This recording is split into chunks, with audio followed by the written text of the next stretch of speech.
मैं Puneet Kumar Shukla, assistant professor, JP शिक्षक प्रशिक्षण महाविद्यालय बिहार शरीफ नालंदा। आज बीएड प्रथम वर्ष course 6 gender school and society पाठ्यक्रम में पितृसत्ता विषय पर आपके सम्मुख चर्चा करूंगा। जैसा कि इसके पहले ऑनलाइन क्लास के माध्यम से आपको पितृसत्ता शब्द का आशय, पितृसत्ता क्यों प्रारंभ हुआ आदि विषयों पर चर्चा कर चुका हूं। आज पितृसत्ता की विशेषताएं एवं पितृसत्ता भारतीय समाज में कैसे व्याप्त हुआ, किन कारणों के कारण, आज इसी विषय पे आपके सम्मुख चर्चा करूंगा। आइए पहले सबसे पितृसत्ता की विशेषताएं क्या है। आखिर पुरुष को ही यानी घर के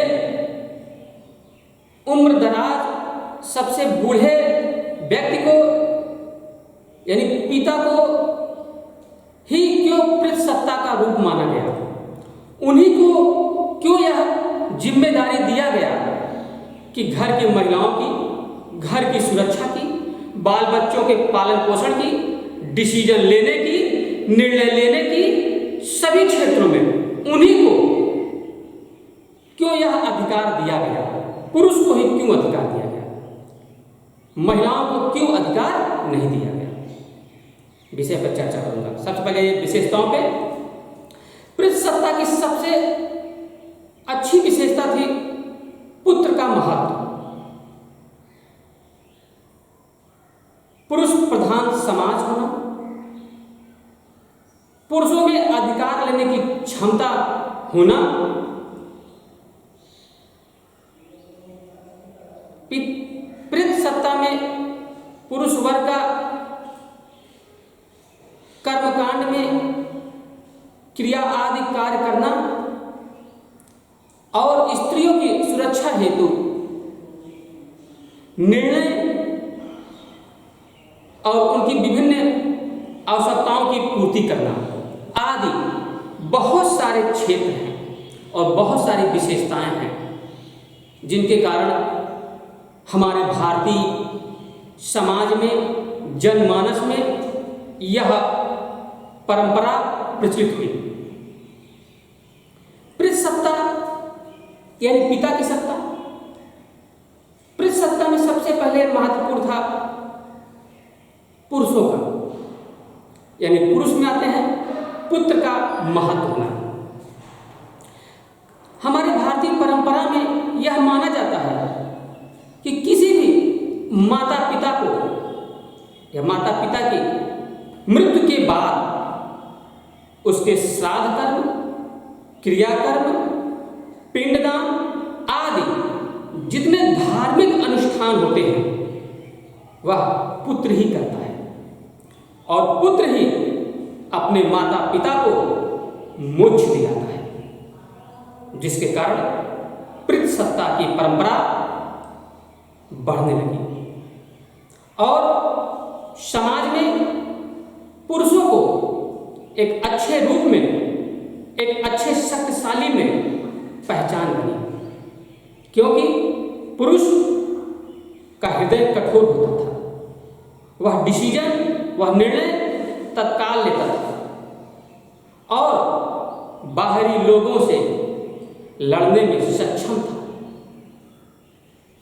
इसके कारण भी पितृसत्ता की परंपरा ज्यादा प्रचलित हुई और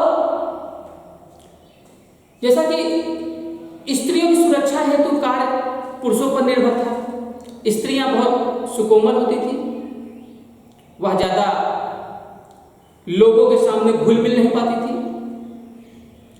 लोगों से ज्यादा बातचीत नहीं कर पाती थी, जिसके कारण वह घर के अंदर ही रह गई और अंदर ही रह करके चार दीवारी के अंदर घर का कार्यभार पुत्र का पालन पोषण आदि जिम्मेदारियां निभाने लगी, जिसके कारण पुरुष बाहरी चीजों का ध्यान ज्यादा देने लगे और बाहरी कार्यों को ज्यादा संपादित करते थे। अब पुरुष जैसा कि पितृसत्ता में खर्च आदि धन आदि का हिसाब किताब पुरुष वर्ग ही करते थे। महिलाएं घर में खाना वगैरह बनाती थी, जिसके कारण पुरुष बाहरी कार्य देखते थे और बाहरी कार्य देखने के कारण पुरुष का वर्चस्व समाज में बढ़ता गया। इसके कारण पितृसत्ता का भी परंपरा और फैल गई और महिलाओं की सुरक्षा की जिम्मेदारी भी पुरुषों पर ही थी, क्योंकि महिलाओं की सुरक्षा का उत्तरदायित्व समाज के प्रत्येक पुरुष पर था। ऐसा नहीं है कि पितृसत्ता में पुरुष की ही प्रधानता थी, महिलाओं की भी प्रधानता थी। महिलाएं भी घर के छोटे मोटे निर्णय लिया करती थी, पर पुरुष कठोर निर्णय, बाहरी निर्णय पर विशेष रूप से निर्णय दिया करते थे। और जब पुरुष निर्णय लेते थे तो घर की महिलाओं को वह निर्णय स्वीकार करना पड़ता था। ना चाहते हुए भी घर की महिलाओं को निर्णय स्वीकार करना पड़ता था। और जैसा कि हम पहले भी आपको बता चुके हैं कि पितृसत्ता में पुरुषों को समाज में बहुत मान सम्मान मिलने लगा था, क्योंकि समाज में कहीं आना जाना होता था तो पुरुष वर्ग ही जाता था, महिलाएं घर में ही रहती थी। पुरुष कोई अनुष्ठान इत्यादि करता था तो महिलाएं भी उसमें सम्मिलित होती थी। ऐसा नहीं है, महिलाओं का भी समाज में मान सम्मान था। अगर मान सम्मान नहीं होता तो कैसे उनको देवी और लक्ष्मी कहा जाता, क्योंकि लड़कियां और पत्नियां देवियों की लक्ष्मी के रूप हुआ करती थी। पर संयुक्त परिवार में ये परंपरा धीरे धीरे बढ़ने लगी और पितृसत्ता का वर्चस्व हर परिवार में, हर समाज में धीरे धीरे बढ़ने लगा। इस प्रकार से हम यह कह सकते हैं कि पितृसत्ता आज भी ग्रामीण परिक्षेत्रों में व्याप्त है। आज भी महिलाएं परिवार में जीवन यापन तो कर रही हैं, पर स्वयं अपना निर्णय, स्वयं अपना डिसीजन नहीं ले पाती हैं। वह जो है अपने पिता पर, अपने पति पर या अपने पुत्र पर आश्रित है। जैसा कि मैं पहले भी बोल चुका हूँ कि हमारे प्राचीन परंपराओं में यह व्यवस्था प्रदान कर दी गई थी कि बाल्यावस्था में बेटियां पिता के अधीन रहेंगी, यानी बाल्यावस्था में पिता ही अपनी बेटी का पालन पोषण, उनके निर्णय वगैरह क्या करना है, कैसे पढ़ाना है, कैसे लिखाना है आदि डिसीजन लिया करते थे। और किशोरावस्था में कहाँ विवाह करना है, किसके साथ करना है आदि भी पिता ही डिसीजन लेते थे। तो इस प्रकार से हम कह सकते हैं कि बाल्यावस्था में पुत्रियां पिता के अधीन में और किशोरावस्था में पति के अधीन और वृद्धावस्था में पुत्र के अधीन रहा करती थी। और इस प्रकार से घर के अंदर चार दीवारी में रहकर घर को सुचारू रूप से संपादित करती थी और पुरुष वर्ग बाहरी के कार्यों में हस्तक्षेप लेता था और हस्तक्षेप करता था, जिससे समाज दोनों प्रकार से सही ढंग से चलता था। पर ये पितृसत्ता धीरे धीरे आगे आते हुए बहुत कठोर रूप धारण कर ली, जिससे महिलाओं की स्वतंत्रता के अधिकारों में हनन होने लगा और महिलाएं संकुचित होने लगी। महिलाएं कोई डिसीजन नहीं ले पाती थी, जिसके कारण महिलाएं घर की चारदीवारी में कैद हो गई।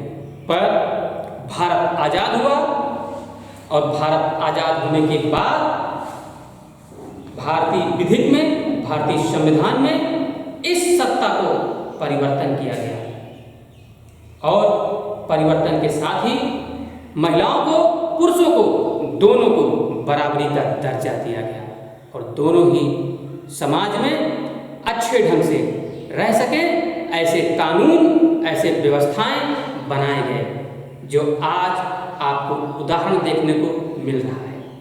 पर आज भी कहीं कहीं पुरुष सत्ता का रूप आपको गांव में देखने को मिल जाता है। पर समय बदल रहा है, आज संयुक्त परिवार, आज एकल परिवार की ओर बढ़ रहा है। एकल परिवार होने के कारण छोटे परिवार हो रहे हैं जिनमें पति और पत्नियां यानी महिलाएं और पुरुष दोनों डिसीजन ले रहे हैं। इस प्रकार से मैं यही कहना चाहूँगा कि आज पुरुष सत्ता का यह जो स्वरूप है धीरे धीरे समाप्त हो रहा है।